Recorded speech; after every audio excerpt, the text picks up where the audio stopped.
Šovakar es vēlos kopā ar jums domāt par vārdiem, kurus lasām no 2. ķēniņu grāmatas, 4. nodaļas, no 1. līdz 7. pantam. 2. ķēniņu grāmata, 4. nodaļa, no 1. līdz 7.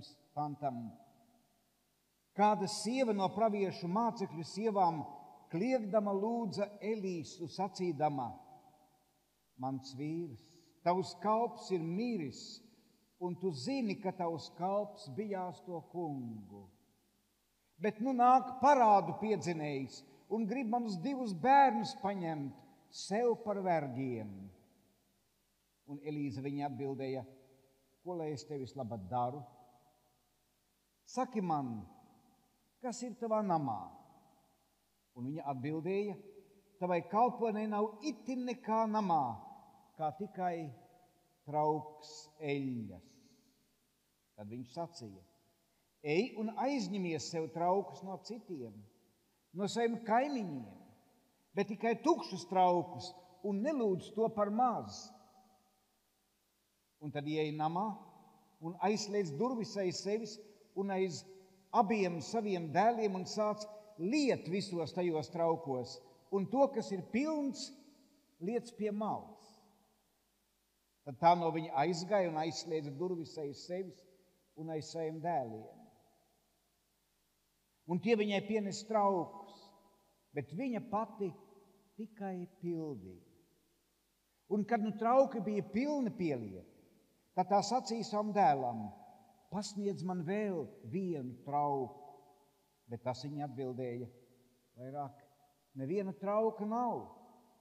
Tad eļļa apstājās plūst. Un viņa aizgāja un to pateica Dieva vīram, un viņš sacīja: Ej un pārdod eļļu un samaksā savu parādu, no atlikuma tad pārtiec pati ar saviem dēliem.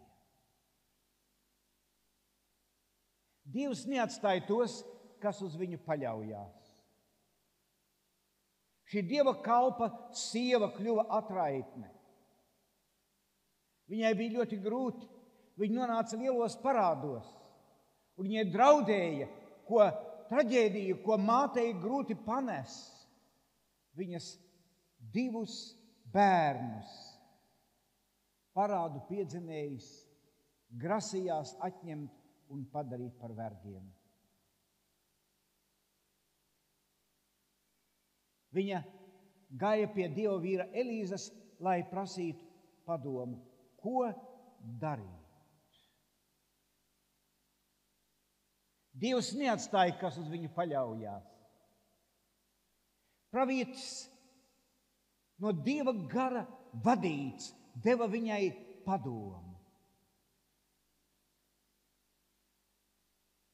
Un kad viņa darīja, kā viņai tika teikts, tad visas lietas vismaz uz kādu laiku brīnišķīgi nokārtojās. Dievs neatstāja, kas uz viņu paļaujās. Arī tevi nē un mani nē.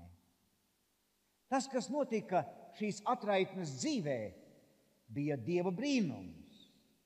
Tādas lietas tādā veidā katru dienu nenotiek. Bet dažkārt tās notiek. Dieva brīnumi notiek arī šodien. Es domāju, ka lielākā daļa no mums esam piedzīvojuši kādu Dieva brīnumu. Mani mīļie, bija kādi priekšnoteikumi, lai tas, ko Dievs gribēja darīt šīs atraitnes dzīvē, varētu notikt. Arī, ja mēs vēlamies Dieva godību un Dieva brīnumu savā dzīvē piedzīvot, ir kādi priekšnoteikumi, kurus mums ir jāņem vērā. Mēs varam kādus minēt. Vispirms, kad pravietis šai sievietei teica, lai viņa aiziet un aizņemās traukus un tad dara visu pārējo, pirmā lieta bija paklausība. Ja mēs nepaklausam Dieva padomam, tad mēs Dieva godību nekad neredzēsim. Tikai tad, kad mēs darīsim ko Dievs mums atklāja, kas mums jādara, tad mēs Dieva svētību piedzīvosim. Paklausība ir atslēga ticīgā cilvēka rokās uz neaprakstāmām Dieva svētībām. Daudzi cilvēki sūdzas, ka Dievs viņu dzīvē nedara to, ko viņi sagaida. Bet Dievs gaida, lai mēs darām to, ko Viņš no mums sagaida. Un tad Viņš darīs to, ko mēs nespējam darīt.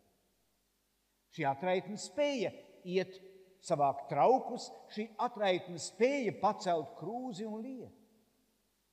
Viņai vajadzēja paklausīt, un kad viņa paklausīja, tad Dievs darīja to, ko viņa nespēja. Proti, no vienas krūzes varēja piepildīt daudz trauku.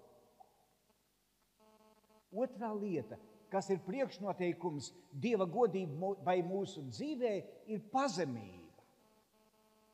Viņai nebija namā vairs daudz trauku. Viņai bija kādi nelieli mazi trauki, bet kad pravietis viņai sacīja, lai viņa iet un aizņemās traukus, šie trauki nebija kādas mazas kruzītes. Tie bija lieli trauki, kuros uzglabāja graudus, kuros uzglabāja eļļu, tajos senajos laikos. Lūk, šos lielos traukus viņai vajadzēja lūgt, lai viņai aizdod. Viņai vajadzēja pazemoties, iet pie saviem kaimiņiem, klaudzināt pie viņu durvīm un lūgt. Varbūt dažreiz piedzīvot arī to, ka viņai atsaka, bet viņa lūdza, un kas lūdz, tas dabūna. Un viņa pazemojās, un Dievs pagodinājās. Tad bija vēl kāda lieta, kas ir priekšnoteikums, lai šis brīnums varētu notikt. Viņai vajadzēja tukšus traukus. Viņai nevajadzēja pilnus traukus prasīt, lai kaimiņi viņai dod, jeb aizdod traukus, kas ir pildīti ar kaut ko labu. Tas būtu neiespējami. Vajadzēja tukšus traukus. Un vēl bija viena lieta, kas bija ļoti nozīmīga. Viņai vajadzēja aizslēgt durvis aiz sevis, kad viņa bija sanesusi savā namā šos lielos traukus. Un mēs saprotam, ka šeit ir kāda dziļa garīga mācība. Mācība par aizslēgtām durvīm. Jēzus sacīja, un kad tu Dievu lūdz, tad ieej savā istabā, savā kambarī, aizslēdz durvis aiz sevi. Un tavs Tēvs, kas ir slepenībā, tas tev atmaksās gaismā.